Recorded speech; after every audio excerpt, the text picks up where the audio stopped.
It's time to accelerate. Hi, I'm your host, Andy Paul. Join me as I host conversations with the leading experts in sales, marketing, sales automation, sales process, leadership, management, training, coaching, any resource that I believe to help you accelerate the growth of your sales, your business, and most importantly, you. Hello, and welcome to Accelerate. Joining me on the show today is David J.P. Fisher. David is a sales expert, professional keynote speaker, and best-selling author of the Networking in the 21st Century series of books, which we'll talk about. He's also the founder of Hyper-Connected Selling. David, welcome to Accelerate. Thanks for having me here, Andy. So, all right, you like to go by the name D. Fish. Now, doesn't Derek Fisher take offense at that? He can't because I had it first. And if he wants to go into a legal dispute, I've got the proof. I played in a band for a long time and would actually rap every once in a while. So my bandmates jokingly called me D. Fish, MC D. Fish. So that was a long time ago. I said, okay. We've got the albums, so we can prove it. And just the fact you call them albums means that you had them a long time ago. Exactly. So, there you go. All right. Well, welcome to Accelerate. So take a minute, introduce yourself. Maybe tell us how you got your start in sales. Sure. I actually got my start in sales the old school way. I started selling knives in people's kitchens. Cutco. Cutco. You got it. Lots of people on the show started on Cutco. That's because we're everywhere, you know. And hey, it's good basic training, and obviously people find something that they're passionate about. Yeah, you know what? It's a great product, and it is just amazing training. In fact, I paid my way through Northwestern University selling knives, and in fact, after I graduated, ran their Chicago office for about 5 years. And so that was kind of my not only start in sales, but also in sales training and sales coaching and sales management. Had an opportunity to train almost 1,500 young, enthusiastic college kids to go sell cutlery in people's homes. And it really was an amazing way to get started in the sales world, because you learn, as I tell people, if you can sit across the table from Mr. and Mrs. Jones and sell them $1,000 worth of knives, you can sell just about anything. Well, yeah, I mean, but first of all, as you said, it is good product. I mean, I've got Cutco knives and like the Cutco kitchen scissors, which can cut through, I'm sure, the chair I'm sitting on. They can cut through pennies. Cut through pennies. I know that's else. the ad, but yeah. They're indestructible. Yeah, good product. Yeah, and really that was one of the first real lessons I learned there, is as long as you have a good product that you can stand behind, that goes a long way to doing most of the work for you when you're in sales. And so that's how I got my start, and continued to run that office for most of my 20s, and then transitioned into running my own company, doing coaching, training, and mentoring for almost over 10 years now. And it's been a wild ride, and I've loved every minute of it. All right. Well, you're still very young, if that's the case, if I do my math correctly. So you've written a series of books about networking in the 21st century. And so what was the inspiration for that? Well, the inspiration actually came from the way that I built my business, which was through networking. I kind of, like many freelancers, hung a shingle and then sat down at my desk and was like, well, okay, how am I going to get people to, hire me? And the one thing I knew how to do was go out and meet people. So I started going to networking events and joining chambers of commerce, and really just started building relationships. And I realized that there was a lot of skills that I had developed in my sales career that I kind of took for granted. And I had also kind of put some strategy in place that was always doing a lot of learning and training on my own, and realized that, we've been around for over 10 years, and I've never really marketed or advertised. It was always through relationships. Mm-hmm. And, I had people asking me to help them specifically with networking. I was starting to do keynotes and workshops specifically on building relationships. And I was like, I got to start writing some of this stuff down. And so a couple of years ago, that's what I did. I was like, I'm going to write my first real book. And that was Networking in the 21st Century, Why Your Network Sucks and What to Do About It. And that was kind of like the main book. And then people were still asking me kind of for specific ideas or tactics or tools that really were relevant for their industry or their group. So then we have one for millennials and for people who work within corporations, one for just on LinkedIn. And then, one of the more recent ones was specifically for sales professionals. So that's kind of how that all came about. Very cool. So your subtitle, in part, Why Your Network Sucks. So why does it suck? Well, quite simply because humans aren't designed to be networking machines. It's really interesting. Networking as a topic, whenever I tell people that I speak and write and talk about networking, almost everybody goes, networking. And there's just this like exhale, this sigh. And it's either because they don't like it or because they don't like it, but they know they should be doing it, or they just find the whole process frustrating.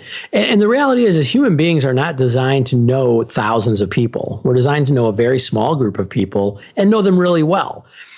But the science also shows that networking is most effective when we do have a broader reach, and we have what are called weak connections. Right. And we'll get into that. But all right. So just so, why don't you jump the gun on this? So I think one of the other issues, and you raised this, and I think this is what you see most frequently in sales reps, is this trade-off they're making. Is networking worth it? Right? Because I got a choice. I can go bang out some calls, and that's where my incentives lie. Yep. Or I can network. So you make the point in your book that salespeople don't really understand networking. Right. And I actually think that's a false dichotomy that most salespeople create in their head, where it's either I'm going to do something that's going to get me sales, right, and help me get that commission check, hit my quota, do all those great things right now, or I'm going to go and network it, which is nebulous and probably a waste of time. And so, of course, they're not going to invest any energy, time, effort, attention into networking. And then, of course, they're going to have a horrible network. And then, of course, it's not going to be useful. And it's self-fulfilling. One of the things that I talk to a lot of kind of experienced salespeople about is the fact that most of them get their business through their relationships, right? They've gotten very involved in their industry. They've gotten to know their prospects and their customers really well. You look at that veteran in the sales team, they do things so much more easily than that new person who's just banging out phone calls. And I think there always has to be a balance. I'm never going to tell somebody, oh no, all you have to do is network and you'll be successful, because that's not true. You do have to put the effort in. You have to, do the outbound calls. You have to go, knock on some doors metaphorically to make things happen right now. But if you can keep investing in your future, keep planting those seeds, the benefits and the payback is going to far outweigh the effort in the long term. Yeah, I mean, you again make the point in your book that you describe the linear sales process as sort of the old-fashioned sales process, that networking in that context was good if it produced prospects. But when people have to sort of look at it from an investment standpoint, they just really don't have the patience, I guess. I think you're right. It's part of it's just we don't have the patience, or rather, it's not as obvious. One thing that I talk a lot about in the book, and actually in a lot of the work I do, is just this idea that the sales world has changed, right? How people buy has changed, and that's the internet having an impact, that's social media having an impact. There is no longer this linear, very obvious path to sales. I mean, we talked about my start when I was selling Cutco knives, and this is almost 20 years ago. You could literally just sit there and make phone calls, and we'd work through referrals and all that kind of good stuff. But we knew that, hey, if I make X number of phone calls, I'll talk to Y number of people, I'll set up Z number of appointments, and I'll get a certain percentage of sales from that. And that's great for a linear, simple world, but I think that these days, for most salespeople, we live in a world of complexity. And so if we keep striving for this past that doesn't exist anymore, we're going to fail, and we're going to be very frustrated, versus realizing that, you do have to understand that networking for prospects is great, but it's also for just partnerships and opportunities and information and finding ways that you can provide value to your prospects. It is much more complex. And human beings, we don't always like complexity, right? Unfortunately, but that doesn't mean that that's not how the world works. So that's kind of the point that I'm trying to make to salespeople, that you don't have to give up the simple activities that feel good. But if you just do that, you're going to eventually fail. Figure out some ways to add in some of these other networking activities that are going to, again, help you plant seeds, help you find opportunities in the long term. Well, and you used several words you're talking about that said, look, networking isn't just about finding prospects, even if through what will eventually come to these weak connections we talk about. But it's in a complex sale. You have a diverse number of stakeholders that with different perspectives. So networking is a way to help you engage with them, find the resources to help them educate themselves about their product, their solutions that they need, their problems, and how you might be the solution for it. You're right on the money. It's sometimes networking is just knowing who all of the people who are involved in the sales process are at a certain prospect, or in the buying process, yeah. Or exactly. How do you develop champions? I mean, one of the things that, and there's a lot of great material out there in the world now about how to get better in sales, how to manage the complex sales process or the long sales process, or X, Y, and Z, how to do all these different things. But what it really comes down to is how do you develop the relationships, right, that are going to help you be successful, no matter what your particular sales process is. As you said, there's a lot of stakeholders, right? So how do you develop relationships that get you to that internal champion, or that help you meet somebody who might actually have a disproportionately large impact or influence on the sale, even though they're not directly engaged in it? There's a lot of business intelligence that can be gained by knowing people. And instead of fighting that, I think we should harness it and use it to our advantage. Okay, so let's go with the network definition, right? Do you have a definition of networking? Because I think that really speaks to what we're talking about here. I do. And I figured you might actually ask me about that. So you have the book open to that page, yes? So yes, in the first book on page 19, because I always get at least part of this wrong. Networking is building a web of relationships with others for mutual support in finding business solutions. Perfect. Couldn't have said it better yourself, right? Right. But, the idea, a couple of the ideas that I have with that definition, and by the way, I don't think that's the end all be all definition. I just think it's a good working definition for most professionals, especially for most sales professionals. It's the idea of developing relationships with people. And sometimes I think salespeople, in our very linear way, we kind of have this tendency to go, oh, is this person going to help me right here and right now? And if not, then I'm not going to pay any attention to them. And I think that's a mistake we often make, right? Mm-hmm. It's the idea of somebody at the networking event, you're talking to them and they're scanning the room for somebody better to talk to, which happens all the time. Yeah. And what's really interesting is we scan the room thinking, oh, is there a better prospect I should be talking to? Not realizing that the person that we are talking to may not be a prospect in the normal sense, but hey, their husband is at company XYZ and would be a great prospect, right? It's a much more, again, complex world than we think. But one of the biggest things I look at in that definition is just this idea of networking as a tool to help everybody be successful. Right. I really think that a rising tide raises all ships, right? So we hear in sales a lot this idea of building value. And I love it because nobody ever says what value is, right? I ask that question all the time in interviews. So it's interesting, right? And the answers you get. Yeah. And one of the things for me that I think is important is just this idea of building value is giving somebody information that helps them accomplish something that they're trying to accomplish, right? Again, most salespeople, if they're doing it right, I think, like being in sales because they're trying to help other people succeed. And so it's just taking that idea and going, okay, if I have this network of people, it's not just what is in it for me, it's how do I give to the collective, right? How do I put energy out there? I often say that networking, when done right, it's like this big ball of energy. And the more you can put into that big ball, the more you're going to get back. You don't know where it's going to come from or how, but it will come to you. It's networking karma. And again, in this human nature.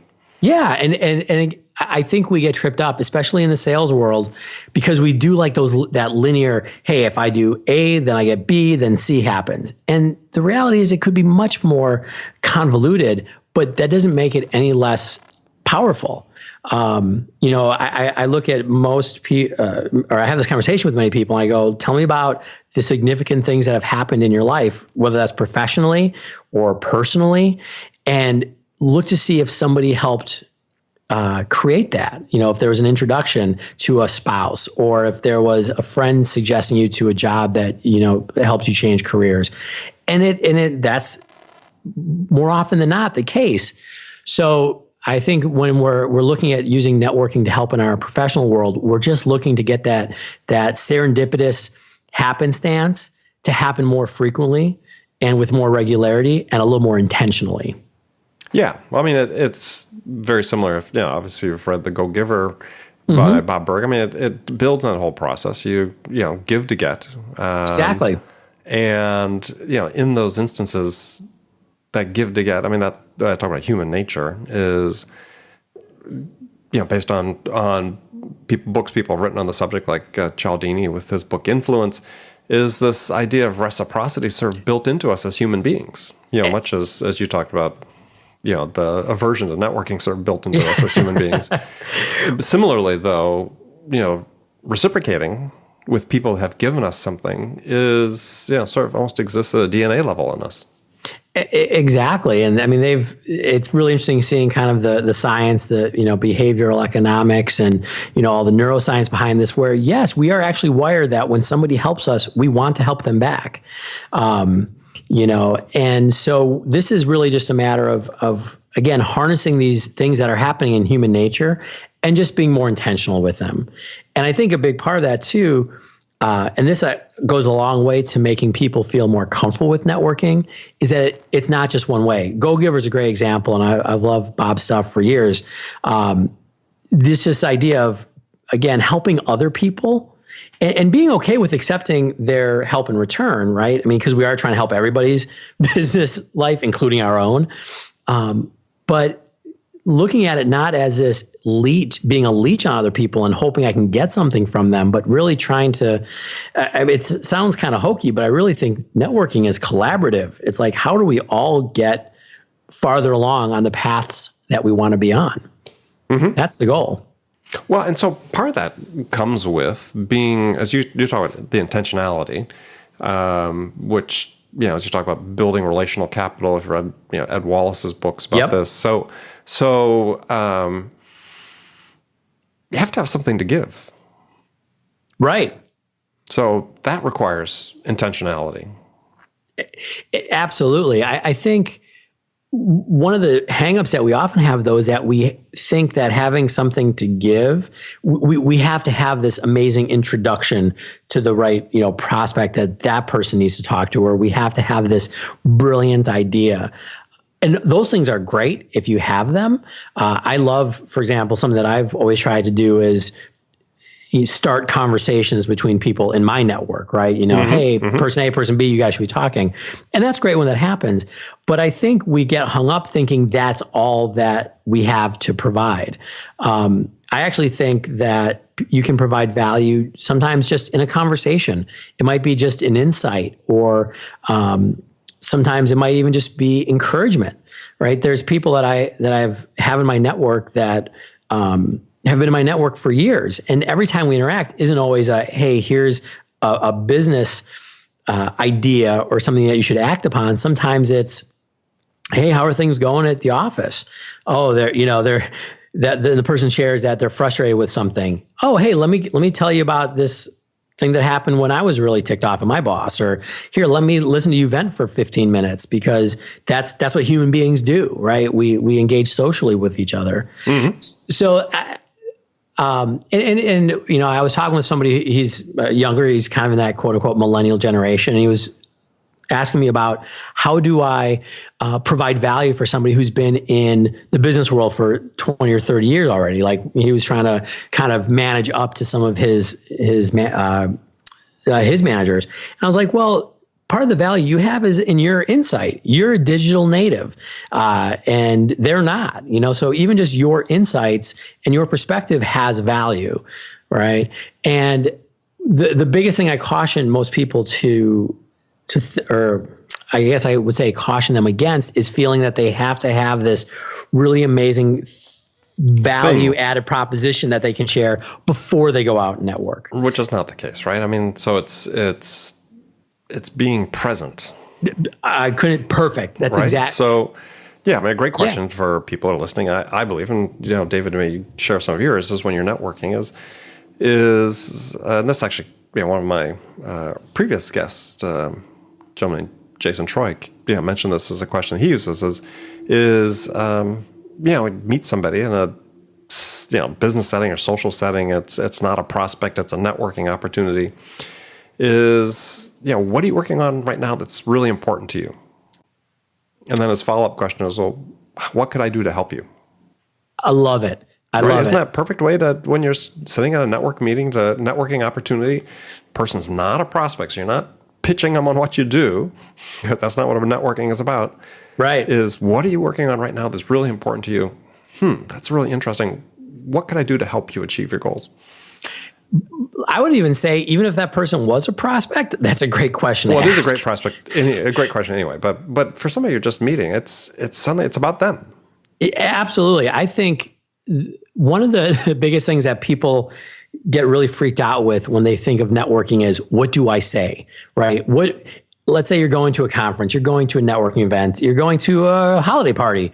What am I going to say? We're always so worried about being brilliant and interesting so that people will like us. And the most valuable thing I've ever found for meeting somebody new is the best way to be, and I've borrowed this from somebody, the best way to be interesting is to be interested. Right. Right. So I've actually had people tell me, you're such a good conversationalist. And I said nothing. Exactly. I just asked questions and got interested in them. And you meet lots of fascinating people. And to bring this back to our point about finding opportunities and connecting with possibilities, if you keep somebody talking for a while, you might actually find out, oh, wow, they actually know people that I would really like to know. Or, wow, this person is a prospect, or they know a prospect, or, hey, they know somebody who's really involved in this buying decision. And, now they like me a little bit more. So maybe they'll feel comfortable introducing me. Well, it's something maybe even a little more one step removed. Because go back to this concept you talked about, the weak connections are the ones that are the most valuable over time. And other people I know alternatively call them loose connections. But sure, you think about sort of in the context of your second and third level connections on LinkedIn, is, to your point, is those are the ones that, once they know something about you, are more likely perhaps to refer somebody to you. Exactly. And I think one of the biggest things that we have as salespeople to understand, one of the most, I guess, scarce resources people have these days is attention, right? Mm-hmm. Is time. And this is a conversation I have with a lot of salespeople where, again, they want to go pound the phones, right? Or whatever is the equivalent in their industry. And I go, hey, you can make as many calls as you want, but when was the last time you picked up your phone? And the answer is they don't, because we're so busy. What happens if you actually have a conversation with somebody so that you can build some trust, you can build some goodwill, and then asking for an introduction to that second or third level? I mean, that's the power, right? There's so many people I know that if I could reach out 20 times and send them 20 emails and they would never talk to me. But if I can, be introduced through a friend, through somebody that they trust already, they're going to give me 5 minutes of their time. Because I know that's the exact same way with me. People try to sell me stuff all the time. They probably try to sell you. Getting through my email filters is pretty tough. But if, my friend Ian Carswell called me up and said, hey, D, you should talk to this guy for 5 minutes. I think he can help your business. Guess who's getting 5 minutes of my time? Mm-hmm.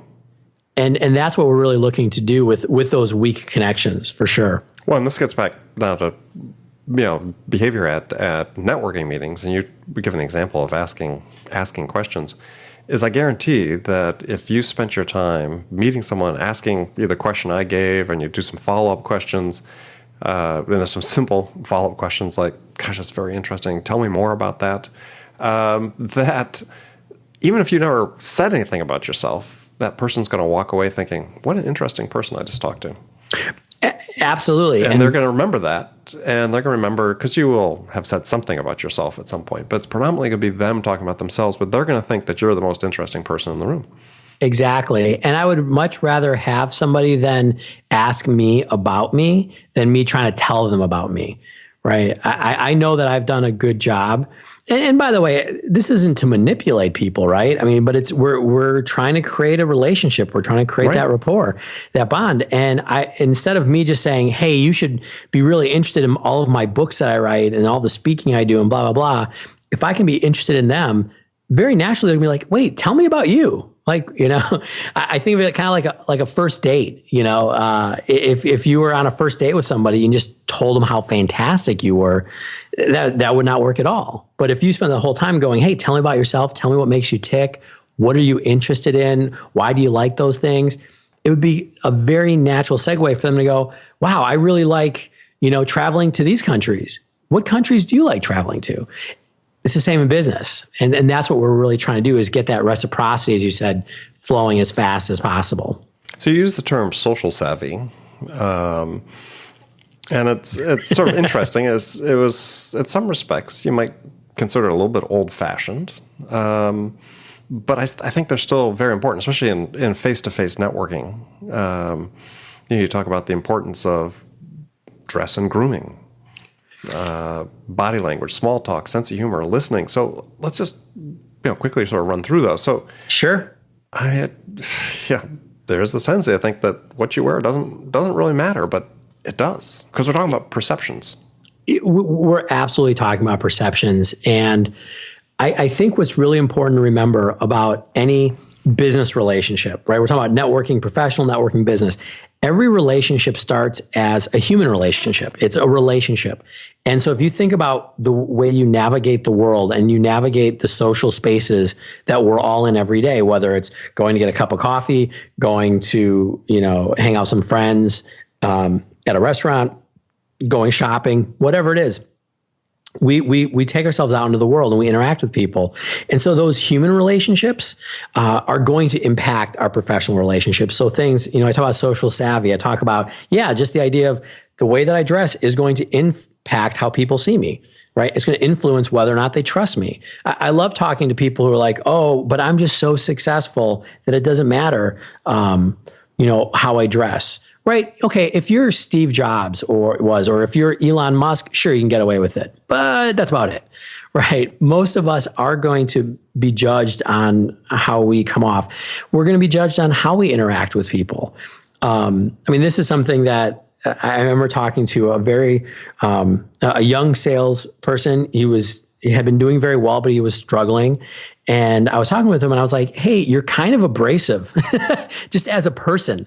You kind of, you don't listen to other people. You just, your conversations, you're just pounding people with your opinion versus listening to theirs. And that's not they don't like how you're selling. They don't like you as a person. Right. Mm-hmm. And I was like, so maybe if you work on your likability a little bit, you'll find some more success. And lo and behold, he really, to his credit, he worked hard. He was like, okay, I'm going to be quiet a little bit more and not try to be as arrogant as he sometimes was. And people responded to that because, again, I think that whether it's networking, whether it's a sales call, whatever it is, if you're not able to build that human relationship, people aren't going to want to do business with you, right? It's the old know, like, and trust idea. Exactly. Well, one of the things you bring up in that list of 5 attributes was small talk. And there was actually, I can't remember the source, but in the last month or so, there was an article I'd read about the importance of small talk in building relationships. We tend to think that in sales, it all has to be right to the point, right? Right to business, don't waste the customer. There's training materials to talk about don't ask a personal question, don't talk anything except business with the prospect. And the research was fairly conclusive, is that, if you're not doing a little bit of small talk, you're losing an opportunity. There's actually great research on this, and of course, I'm completely blanking on what they call it. But there's a term for that, the idea of how small talk lubricates the beginning of a conversation, right? And I mean, even just imagine if you came home at the end of the day and your significant other was there, and instead of saying "How was your day?" or something like that, you just jumped into something that was, what time are we going to the Smith's house? And that wouldn't go well. In fact, we know that doesn't go well because we've probably all done that when we've been, tired or frustrated, and that never ends well. and in the same way, somebody, especially if we don't know them or we don't know them well, we have to let the conversation warm up. And so I've seen that same training material, the same stuff that says, don't waste people's times. I'm the exact opposite. I'll always start with something personal because I want to make sure that the foundation is there for communication. Again, whether we're networking at a networking event, whether we're having a networking cup of coffee, or I'm sitting in a sales presentation, right, with the director of finance or the VP of marketing, whoever you're trying to sell to, I still am going to try to connect on a personal level as a human, knowing that's going to make my business conversation that much more effective. So yeah, I think all these ideas in the social savvy chapter, while very basic, they're foundational because they're the foundation. All right. So you have to take that into account just as much as saying the right script. So a question for you then becomes and last question here in this segment of the show is, how do you network virtually? You take the same tools that we're talking about and go online with them. And what I mean by that is, remember that all relationships, even worked ones through the internet, right? Whether it's on Twitter or LinkedIn or blogs or whatever it might be, there's still another human being on the other side of this interaction. One of the things I talk about a lot in all my books is the idea that I don't think there's true online only networking. I think 21st century networking is actually the enmeshment of the online world and the offline world. So for me, for example, using social media in networking, our conversation's a great example of it, right? I know you did some research before, our call today, but so did I. And I was able to find out, all about Andy, from his LinkedIn profile, and find out we both were history majors and where you went to school and all this kind of good stuff. And that makes this kind of offline interaction that much better.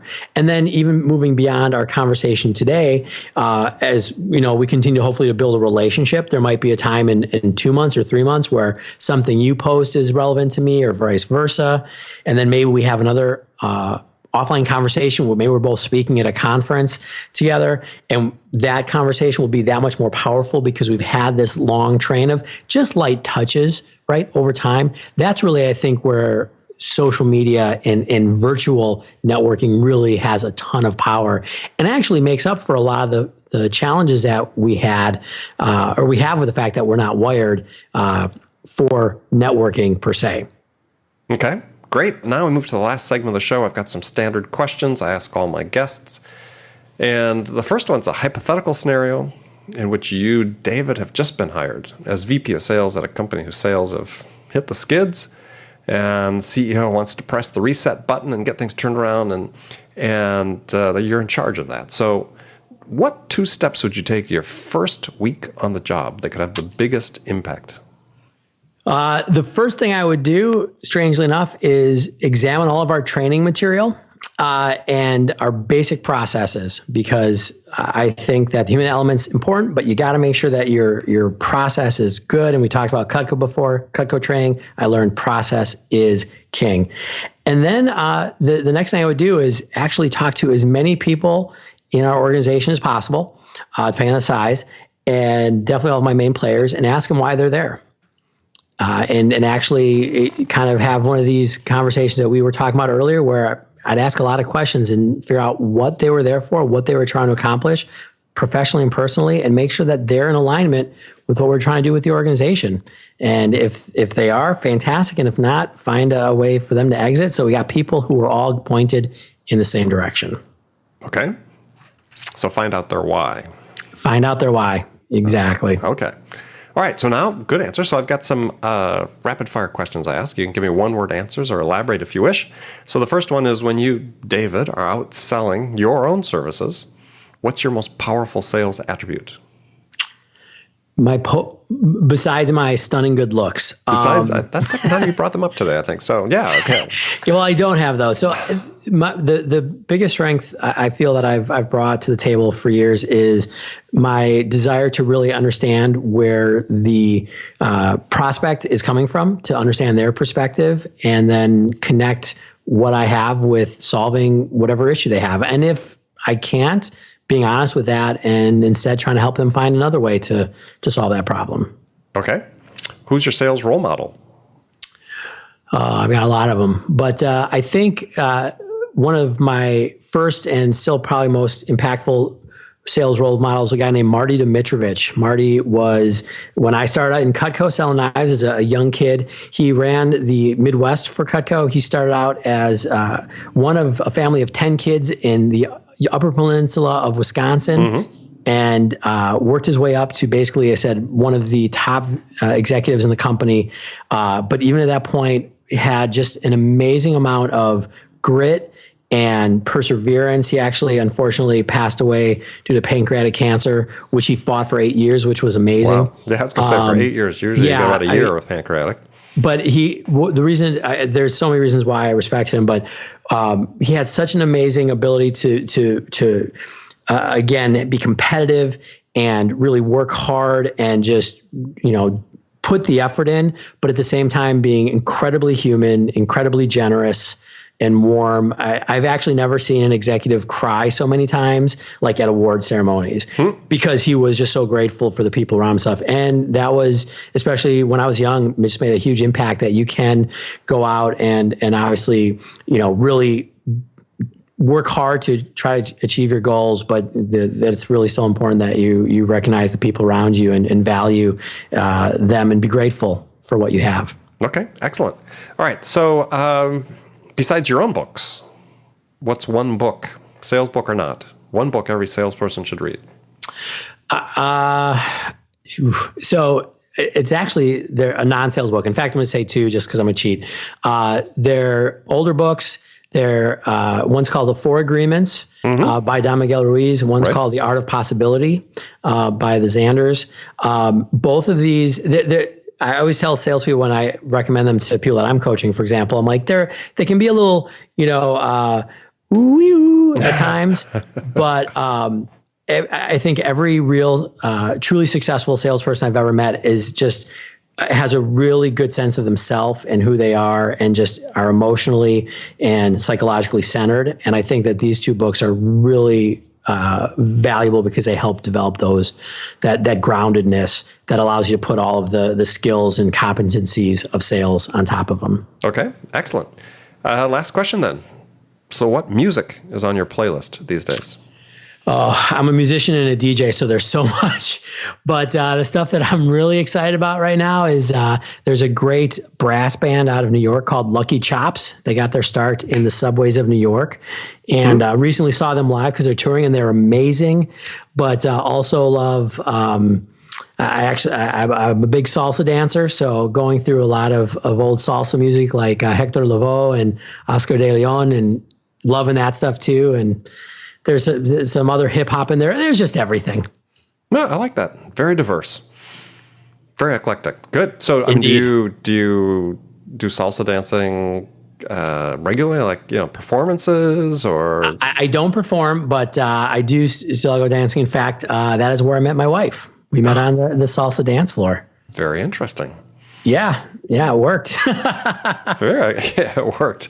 There we go. Networking through salsa dancing. Exactly. Okay, good. Well, David, thanks for joining me today. Tell people how they can connect with you and find out more about what you do.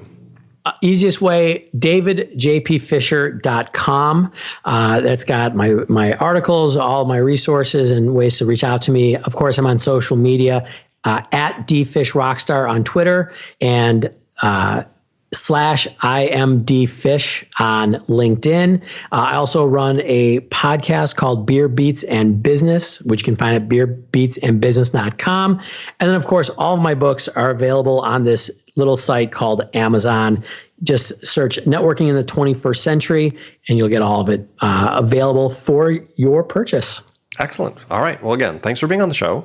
And remember, friends, make it a part of your daily routine to deliberately learn something new to help you accelerate your success. And one easy way to do that is take a minute and subscribe to this podcast, Accelerate. That way you won't miss any of my conversations with top business experts like my guest today, David J.P. Fisher, who shared his expertise about how to accelerate the growth of your business.